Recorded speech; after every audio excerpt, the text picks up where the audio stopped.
So in a recession, like one of the things that is so difficult is that people don't know what to do when they're at the bottom of a recession, right? It takes a while before people are hesitant, they lost their jobs, they're in debt. It might have been up to a year, maybe a couple of years where they didn't know what to do. They didn't have their next paycheck.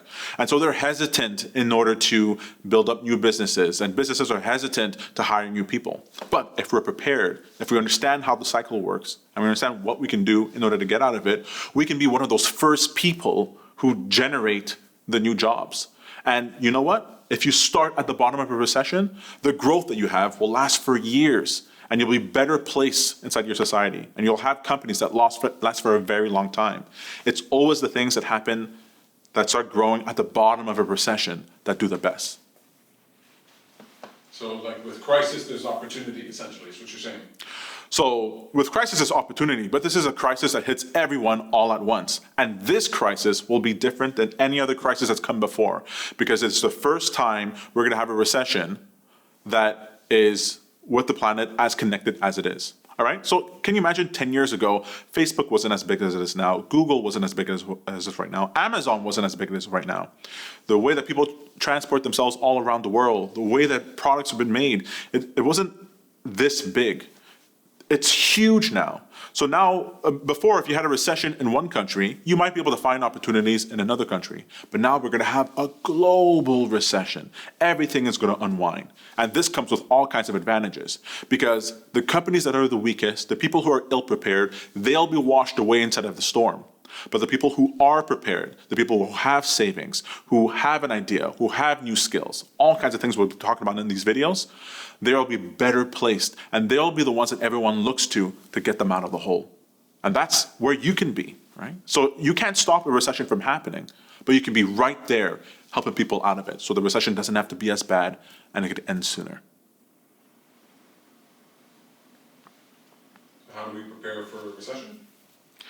All right, so when you want to prepare for a recession, everything I'm about to tell you, you've heard before, but this time I want you to really listen and really hear it. So first, you want to make sure that you save money.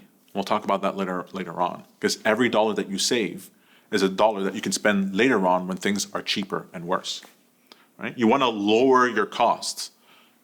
You're spending way more than you need to right now, and if you lower that cost, then you have more money for your savings. And you want to learn new skills, either improve the skills that you have or generate new skills, broaden your skill set so that you're more useful in multiple different circumstances. So if you are laid off, well, you can find a job in something else. Or if you're not laid off, you might not be, because you're more valuable at your job. What if I don't believe that a recession is happening or here or coming?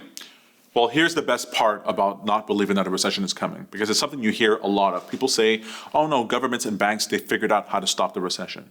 Well, first of all, we've heard that for decades and decades and decades, and didn't stop the global financial crisis in 2008, and didn't stop the tech bubble crash in 2001.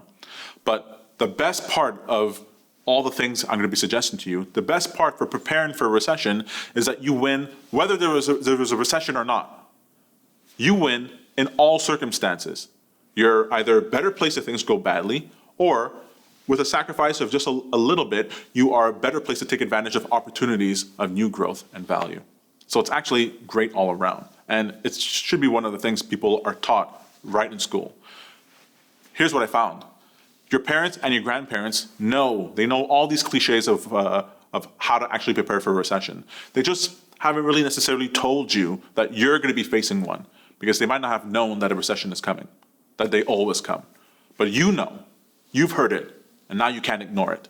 So follow these simple steps, and you'll find yourself at the other end of a recession better than you ever thought. You say a recession is inevitable? Recessions are inevitable. They're sort of like a storm on the horizon, or like an avalanche, right? There's a mountain, and there's snow on that mountain, and the mountain has had avalanches in the past.